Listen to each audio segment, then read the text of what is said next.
This is the Rooted Podcast, a conversation about the Christian worldview and its implications for every part of life. The Rooted Podcast is hosted by Steve Royce and Braydee Johnson. Together, they have over 2 decades of experience in the business and tech industries and share a desire to help others filter all of life through the Christian faith.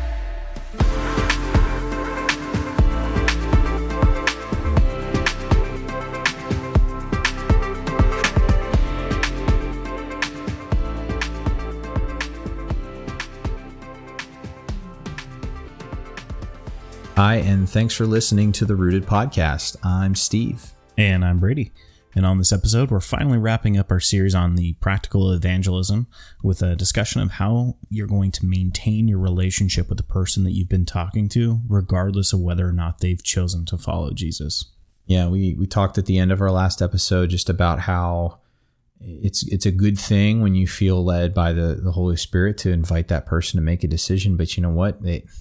It's their heart. It's their free will. Like, they may or may not actually do that. And what do we do then, right? Like, what do we do if after all this time and all this relationship building, this person chooses not to become a Christian, not to follow Jesus? Then what does that mean for you and for them and all this other stuff? And I think part of what we want to talk about in this episode is just to put maybe some minds at ease that, like, nothing really has to change, right? Mm-hmm. You've built this, I hope, great relationship where you've had a lot of communication about really important stuff with this person. Mm-hmm. There's absolutely no reason not to continue that relationship with them just because you disagree about the Christian worldview. I mean, you've gave it the old college try. You gave them your best shot. You built a relationship. You shared with them and tried to answer questions. And for whatever reason, they just they're not convinced. And I mean, I don't want to be flippant about it, but at a certain level, I almost feel like, so what, right? Mm-hmm. Like, it's just you still have a wonderful relationship with this person that you can keep up, and it's your responsibility to maintain. Yeah. So, and I think it's important that you have the correct mindset that there is no quota, right? This isn't, when we talk about sales analogies, we're going to take a bit of a divergent from there. We're not looking at this as you have a specific quota to hit, or, you're being commissioned by a certain amount. We do have the Great Commission, right? This is, that we're going to go out. See what you did there. Yeah, you like that? We are called to go out and make disciples, but through this process, we have these relationships that we're going to continue to seed and water, and really the harvest will come in God's timing. And, it's our responsibility to just maintain those relationships regardless of that decision. And, like I mentioned, last time, for me personally, I look at that kind of fondly as, again, if people didn't pursue me and continue to maintain relationships with me, again, I wouldn't be where I'm at today. So, keep that in mind when you're having these conversations, that it is something that, these are in potentially lifelong friendships that you're establishing. And, God only knows when their time will be, and utilize these opportunities to just foster a good quality relationship. Continue praying for them, continue inviting them to prayer, continue inviting them to church, and again, just continuing with that fellowship. Mm-hmm. Yeah, and like we mentioned last time, it's that part of the reason that we can't say enough that you should seek out to have relationships with people who aren't believers. And obviously you should desire that they come to know Jesus. It's the greatest relationship that they could ever possibly have. Mm-hmm. And at the same time, whether or not you continue to have a relationship with people shouldn't be conditioned upon whether they end up sharing certain beliefs with you, or whether they exhibit certain behaviors, or whether they achieve certain expectations that you have for them or for that relationship. Like we said, God does not look at us that way. And if we were to represent God to the world, we shouldn't look at others that way as well. And so our desire to continue the relationship with people even if they don't agree with us, or I mean, maybe we're going to get crazy, especially if they don't agree with us. Yeah. It's very easy to have a relationship with someone who you see eye to eye with on most things. It's a lot harder, and it says a lot more about you if you're able to have a relationship and continue relationships with people with whom you disagree about really big or important questions. And that's what we're called to. We're called to be in the world, but not of it.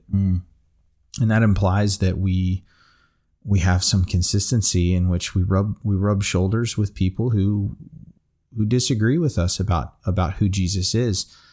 It doesn't change our obligation to be part of their lives and to love them like Jesus has called us to. Yeah. Yeah. And your point at the end of our last episode really it was highlighting that. And the way I looked at it was just really, again, just that mental picture of, God looks at me, and before I looked to him fondly, he was always looking at me fondly. And, how bad would it have been if God just looked at me as this sinner that he wanted nothing to do with because, maybe I didn't agree with, his word and what he wanted for my life. And so, my rebellious, teenage years or whatever, caused him to just not pursue me. You're done. That would suck. Right. Of course. And that is an idea that I think is worth reminding ourselves about. And it's so easy, especially if you've put in all this time, if you've really developed a years long relationship with someone, you're really close to them. It's way too easy to take things personally when they disagree with you or when things just don't go your way. And one of the things that we have to remind ourselves of and remember is that if a person rejects the gospel, it is because they have rejected Jesus, not you.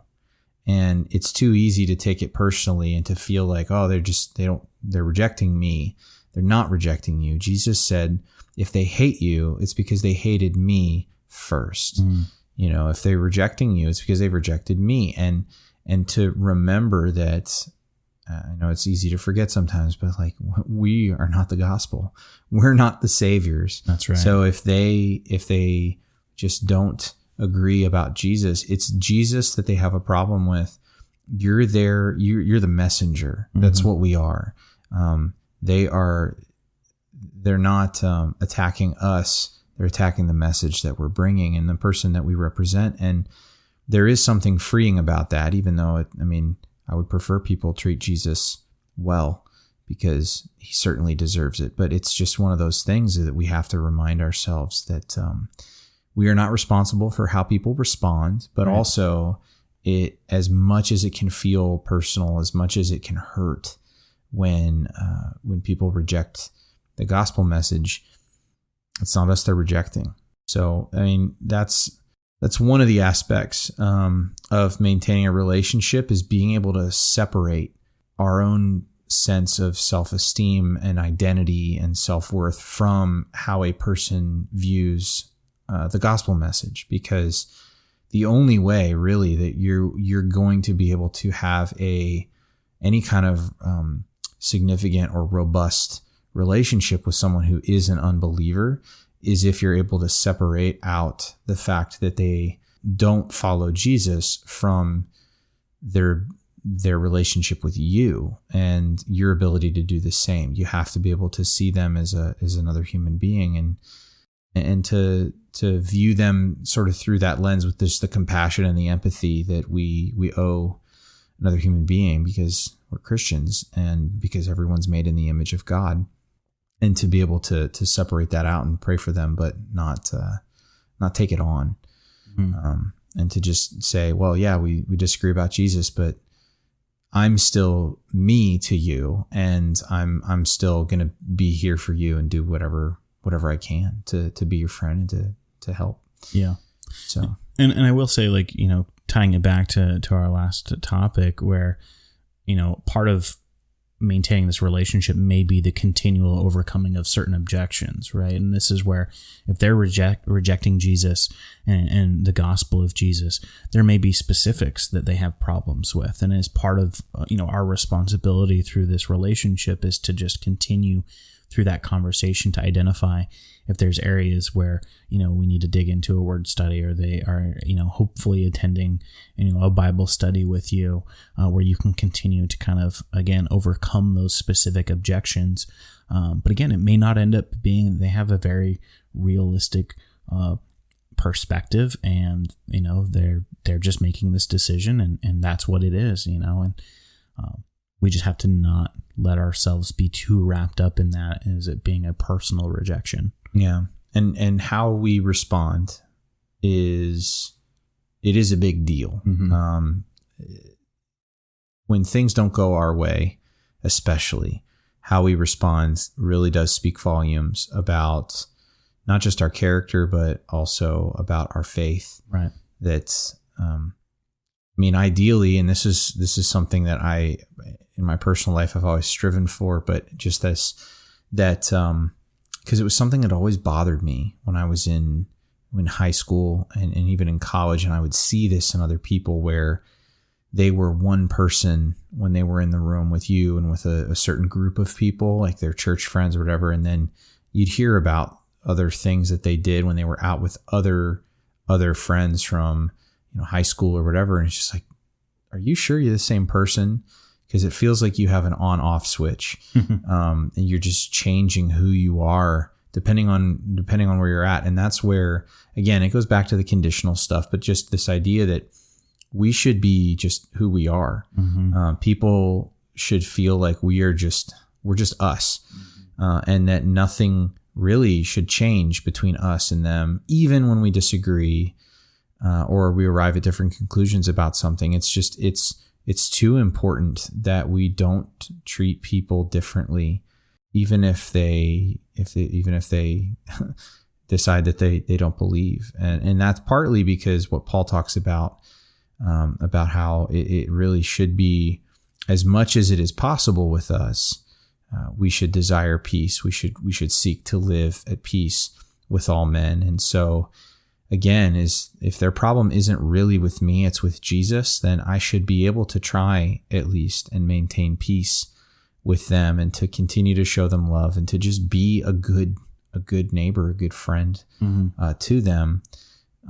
And of course, sometimes that isn't possible. It is true that relationships can degrade and things can go sideways and all that stuff. But I guess what we're saying is that if that happens, we as Christians really should be doing everything in our due diligence to make sure that doesn't originate with us. Mm-hmm. If things go sideways, if the relationship fades away over time, or if we just grow apart, that shouldn't be because we are pushing that, we are initiating that. It really should be like we're trying to maintain as many relationships with people as we can, because we're trying to find as many opportunities to share the gospel with people as we can.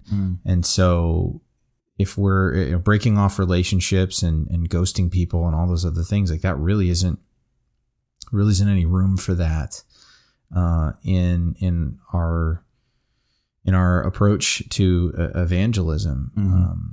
Given that, unlike in Jesus' day when they would shake the dust off their feet and walk away, they literally were going a few miles away to somewhere else. Where we are basically connected to the whole world. And so you're never with Facebook, thanks Facebook, you're never really truly disconnected from someone if you don't want to be. Mm-hmm. And so we find ourselves in a culture and in a time and a place where you basically can maintain as much relationship with people as you desire. Mm-hmm. And it's up to you to keep that up. Yep. As much as it depends on you. Yeah. Yeah. We're definitely more connected now than we ever have before. And, and we've emphasized a lot on maintaining a relationship with those who maybe disagree or have rejected the gospel, but, also keep in mind those that have embraced and have accepted Jesus into their life, and they're walking this new life. And for some people it may be a completely drastic change in their life, and they may not have family, or they may have a complete change of circumstance in order to really pursue this new life of theirs. And again, just maintaining that and having that relationship continue to flourish. Again, continue pursuit of interactions and invite to Bible study and to church, and just making sure that they don't kind of fall off the wagon, so to speak, that, that's not a sink or swim type of opportunity where you bring them in and then you just kind of abandon them, once they've quote unquote just made the sale, and then you just walk on, right?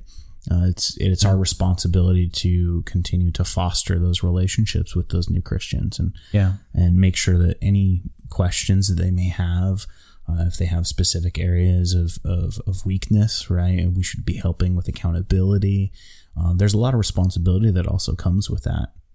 Mm-hmm, for sure. And it's funny you said that. We were talking just before we started recording. We were talking about how important it is for Christians to have a philosophy of family, because you can define family, and our culture defines family a lot of different ways.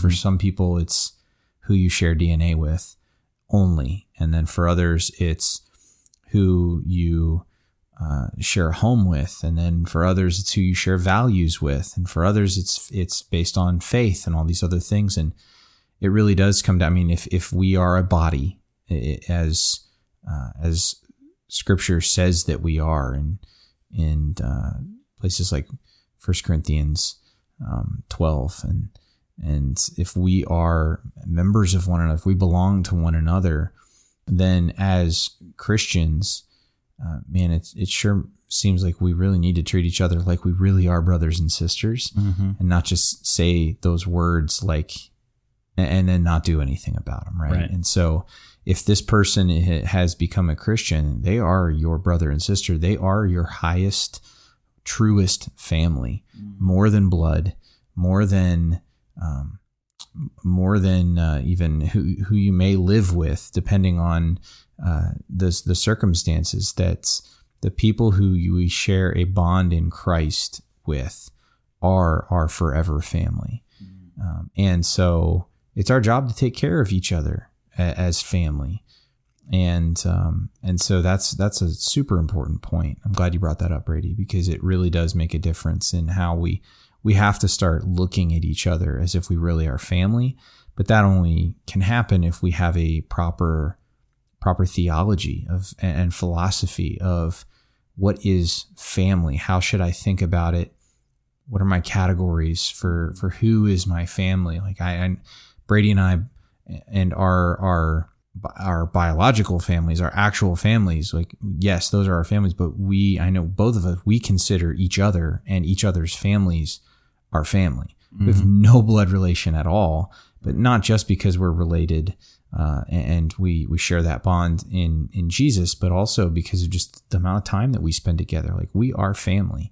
And that is a more biblical way of conceiving of this whole thing, is that if someone becomes a believer, it's like, hey, you're part of a club that you're not going to get out of now. You're kind of stuck with us forever, but we're going to love you, and we're going to take you under our wing. And especially if you've given up family, that shouldn't be a concern. Again, it is, because we don't do it right, but ideally it shouldn't be a problem. It shouldn't be a concern. If you have to leave family, that's okay. You have another one, a much bigger one, a one that is united with you in purpose, and that we're going to take care of you. We're going to be there for you. Yeah. So that really wraps up our conversation on evangelism from a sales process perspective, right? This is kind of the finale of this long form. Next, really, you're going to see us digging into more of a doctrinal approach. Again, the perspective will change from me being more of the student, Steve being more of the teacher, and really the conversation will really pivot around these core doctrines, which are really important for everything that we've talked about over the last, 13, 14 weeks now. So more than that, because we've been doing every other week. So it's been that's right, 28 weeks. Yeah. Plus the break. So let's just call it an even 6 months. Yeah. Yeah. So if you guys have been listening in real time, thanks for hanging out with us for the last 6 months. If you guys have been binge listening, thanks for hanging out for the last few hours. And I hope you guys enjoyed this topic. Please give us some feedback and let us know what you thought. And we'll talk to you guys next time. Yeah, we'll see you on the next episode of the Rooted Podcast, where we're getting into doctrine. Thanks for listening.